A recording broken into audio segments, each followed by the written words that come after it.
Bonjour, ou plutôt servus, comme on dit ici chez nous. Vous écoutez Dessine-moi Munich, le podcast pour les francophones et francophiles installés ou qui projettent de s'installer dans la capitale bavaroise. Je suis Hélène Cunet, fondatrice et dirigeante de l'agence de relocation et de coaching du même nom. Mon métier est surtout ma mission et ma passion, tout mettre en œuvre pour que vous soyez chez vous, ici, à Munich.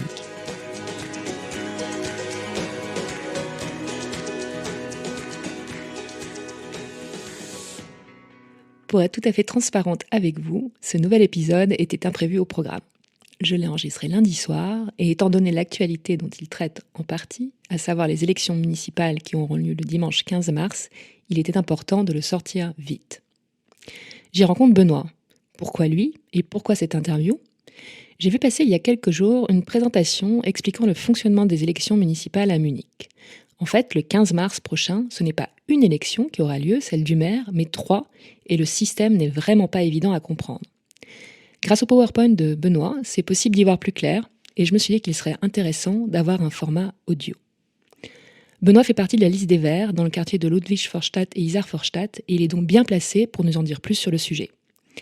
L'objectif de ce podcast n'est pas de faire de la politique, mais d'expliquer le fonctionnement de ce système et de rappeler à ceux d'entre vous qui sont citoyens européens que vous avez le droit de voter. L'idée de départ était de faire un épisode court, mais Benoît a gentiment accepté de nous en dire plus sur son parcours. J'ai donc saisi cette occasion, car je trouve qu'il est toujours plus enrichissant de pouvoir replacer les choses dans leur contexte. C'est également la raison pour laquelle je vous propose aujourd'hui 2 épisodes, une version longue avec le parcours de Benoît qui suit le format habituel, et une version courte où j'ai seulement inclus notre discussion autour des élections.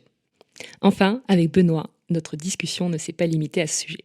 Nous avons également abordé son double cursus franco-allemand, son engagement pour la diversité et la mixité, en particulier au sein du groupe Pride chez BMW, son métier, les challenges que la ville de Munich doit relever dans le futur et bien sûr, toutes ses bonnes adresses.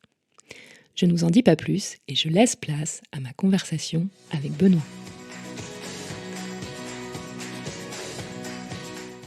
Bonsoir Benoît. Bonsoir. Je suis très heureuse de te rencontrer et je voulais, avant de commencer, te dire vraiment merci d'avoir répondu tout de suite oui et puis d'avoir trouvé un créneau dans ton emploi du temps qui est super chargé, en tout cas en ce moment. Merci, ça me fait plaisir aussi. Ouais. Alors, pour expliquer un peu aux gens pourquoi on est là et pourquoi je t'ai contacté, j'ai vu passer il y a quelques jours sur les réseaux une présentation que tu as faite pour parler des élections municipales à Munich, car nous, français, francophones, il y a des gens qui peuvent voter. C'était super intéressant et je me suis rendu compte qu'en fait, c'était pas forcément évident. Pas vraiment, c'est pour ça que je l'ai faite. Donc, l'idée au début, c'était de se dire, ça pourrait être sympa aussi d'avoir la version audio pour les gens qui ont pas envie de lire ou ont besoin de plus de détails. Et je t'avais proposé aussi de parler de ton parcours, donc, parce que je trouve ça intéressant aussi de remettre toujours les choses dans leur contexte. Donc si t'es OK, on commence comme d'habitude. Et la question, c'est, on revient aux origines, on fait les choses de façon chronologique. Et alors, je sais que tu es français, mais ça s'arrête là, et que tu as étudié après à Lille, mais alors, d'où viens-tu et voilà, comment commence Je suis originaire du Valoise, Sannois, une ville à côté d'Argenteuil, c'est peut-être un peu plus connu, donc c'est une quinzaine de kilomètres au nord-ouest de Paris, en fait. J'ai grandi là, et jusqu'au lycée, donc, et classe préparatoire à Paris, en fait. Voilà, ouais. Ok, et où ça ? Classe préparatoire ? Ouais.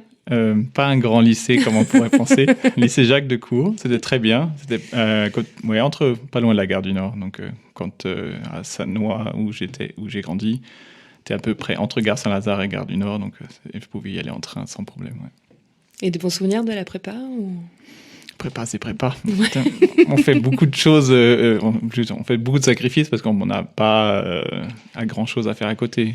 Avant le bac, je faisais de la natation, du sport. Là, j'ai grossi énormément d'un seul coup parce que je n'ai pas fait attention qu'il fallait réduire la quantité de nourriture que tu prends.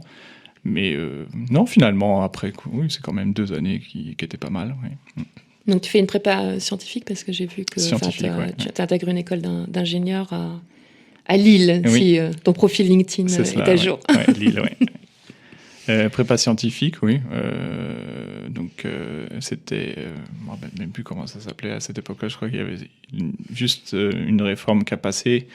C'était PSI, il me semble, parce qu'il y avait un peu plus de sciences de l'ingénieur, c'est pour ça. Donc, un peu plus pratique. Et c'était avec... là où j'ai eu à l'époque, à l'écrit, il n'y avait pas de problème, mais à l'oral, oh là là, heureusement. Je crois que les profs m'ont vu tout de suite, donc ils m'ont boosté un peu et titillé pour être plus à l'écran. Et donc ça a marché, puisque finalement, le concours central, j'ai eu Central Lille. Ouais, et puis tu n'avais que 2 ans, tu n'as pas... Ouais, tout de suite. Fait 5, comment on dit, 5,5, c'est ça? Enfin, à l'époque, c'est ce qu'on disait. Ça, c'était pas mal, parce que comme une partie de ma famille, du côté maternel, est originaire du nord de la France, donc c'était très bien, cette ville. Ouais. Je connaissais pas la ville énormément, mais... Non, mais tu avais déjà un cadre familial autour de toi.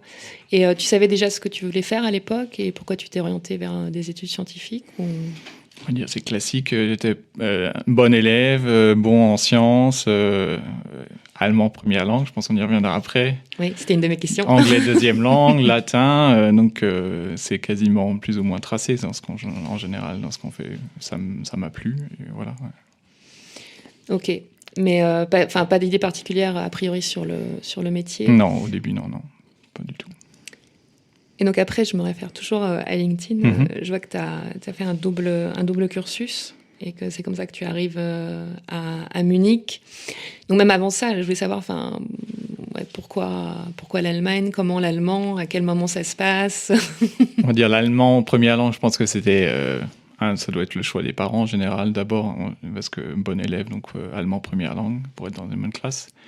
Après, je faisais de la natation en compétition, j'étais jusqu'en championnat de France, et on avait un échange avec un club allemand tous les ans. J'avais de super bons souvenirs, c'était vraiment de la bonne rigolade.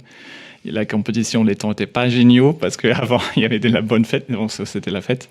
Et donc en fait, quand j'ai passé les concours d'école d'ingénieur, il y avait Arts et Métiers qui faisait un cursus intégré déjà, avec Karlsruhe et Metz. Mais là, j'avais pas eu de place. Donc c'était la première fois où j'ai peut-être essayé de voir vers l'Allemagne, quoi. Et donc, à Central Lille, après, il s'est avéré que justement, ils avaient la possibilité de faire un double diplôme avec la TU de Munich, München. Ouais. Je connaissais pas du tout la ville, mais bon, j'ai porté ma candidature et j'ai été pris. On était 7 à venir ici, à débarquer. Ouais. C'est comme ça que ça s'est passé. Et donc là, tu fais quoi? Tu fais 2 ou 3 ans à l'école à Lille et après tu pars à Munich. Ouais. Une école d'ingénieur, normalement, c'est 3 ans. Ouais. Et donc, quand tu fais un double diplôme, tu fais toujours les 2 premières années dans l'école où tu as commencé. Et tu finis, au lieu de faire une 3e année, tu fais 2 ans supplémentaires dans l'école ou l'université qui t'accueille. Et l'université qui t'accueille reconnaît les 2 premières années. Et inversement, l'université ou l'école où tu étais avant reconnaît les 2 dernières années que tu as fait. Et donc, quand tu passes les diplômes de la dernière école où tu es, les examens, si tu réussis, tu as les 2 diplômes, en fait. C'est différent d'un Erasmus où c'est juste 1 an qui te permet d'avoir une expérience à l'étranger en plus, parce que tu n'obtiens pas le diplôme de l'école ou de l'université où tu étais avant. Et donc là, tu pars à Munich. Comme tu disais, tu connaissais pas, mais t'es allé une première fois avant. Enfin, comment ça se passe ton arrivée Pas de problème pour se loger? C'était l'avantage d'avoir un programme organisé, on va dire, que l'inscription s'est faite l'été, en fait, pendant les vacances d'été. Et tu arrives, il n'y a quasiment rien à faire, tout est fait. Tu as un petit appart, une chambre en Vonheim, là. En Vonheim, ouais. Studentenwerk, donc c'est l'équivalent du Crous ici à Munich. Ouais. Tu as l'inscription à l'université et donc tout était organisé. Il y avait un petit papier, parce qu'il n'y avait pas encore de Munich French Connection avec la liste de tout ce qu'il faut faire, toutes les démarches à suivre. Donc là, c'était vraiment, on a en fait tout